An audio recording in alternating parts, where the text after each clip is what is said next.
Hello everybody, welcome to my channel. आज हम शुरू करने वाले हैं इन पेज का लेक्चर नंबर 4। आज हम पढ़ेंगे स्टाइलिश शीट के बारे में। स्टाइलिश शीट क्या है, उसके बेनिफिट क्या हैं। तो सबसे पहले आपने क्या करना, फाइल में आना। फाइल में आने के बाद न्यू पेज पे क्लिक करें। क्लिक करने के बाद आप ओपन के बटन पे क्लिक करें।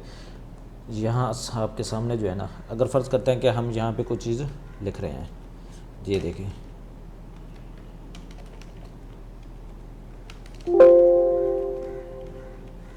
या अगर क्या करना है, हम इसको हेडिंग देना चाहते हैं या टाइटल इसको देना चाहते हो, तो यहाँ पे ये मैनुअली हमें करना पड़ता है। ये देखिए, यहाँ पे आएंगे, फिर यहाँ पे ये देखिए, फिर उसको यहाँ पे दरमियान में लाएंगे। हम चाहते हैं कि हम जो भी जब भी लिखें थ्रू शॉर्टकट की, हम उसको पहले सेट कर देंगे। उसकी फ़ॉन्ट सेट करेंगे, उसका साइज़ सेट करेंगे, उसका बॉर्डर सेट करेंगे। सारा कुछ सेट करने के बाद आपने शॉर्टकट की दबानी है। शॉर्टकट की दबाने पर आपका जो हेडिंग है, टाइटल है, वो क्या है, ऑटोमेटिकली जनरेट होगा।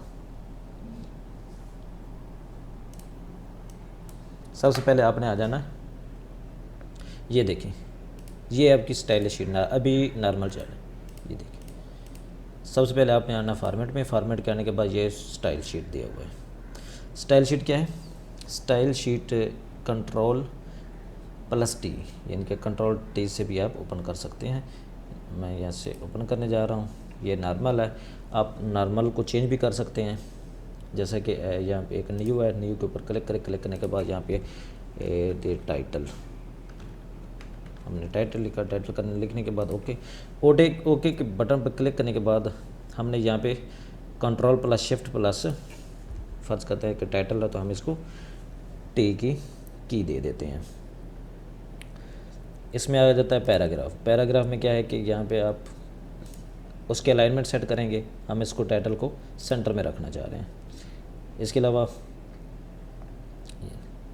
ओके के बटन पे क्लिक करें, फिर आ जाए करेक्टर में। करेक्टर में आने के बाद यहाँ पे उसका साइज जो है ना, वो रख सकते हैं। मैं यहाँ से 24 रख रहा हूँ।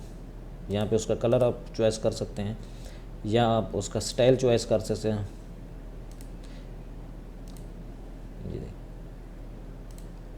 या आप उसकी हैश स्टाइल भी कर सकते हैं, ये भी आप चॉइस कर सकते हैं। उसके बाद फ़ॉन्ट आता, ये देखिए, ये क्या है, फ़ॉन्ट। मैं यहाँ पे कर रहा हूँ बम्बे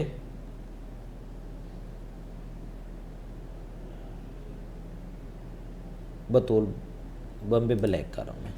मैंने बोल्ड कर दिया। बोल्ड करने के बाद मैंने ओके के बटन पे क्लिक किया।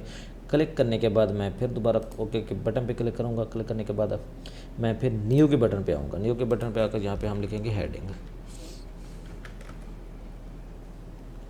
ओके के बटन पे क्लिक किया। क्लिक करने के बाद आपने आ जाना पैराग्राफ पर। ये मैं रख रहा हूँ इसको राइट साइड पे।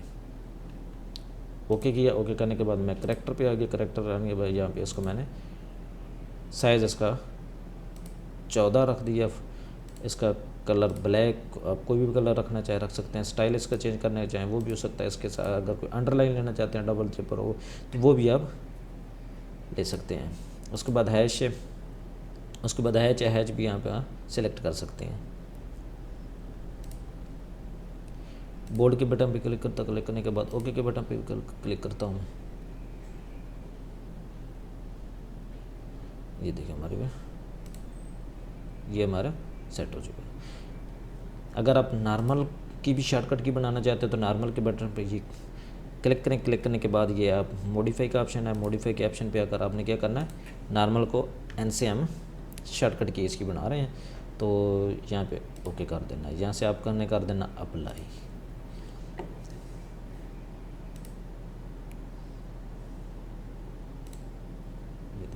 यहाँ पे नॉर्मल, टाइटल और हेडिंग ये आ रहा है। सबसे पहले आपने यहाँ पे अगर लिखना है, मैं यहाँ पे लिख रहा हूँ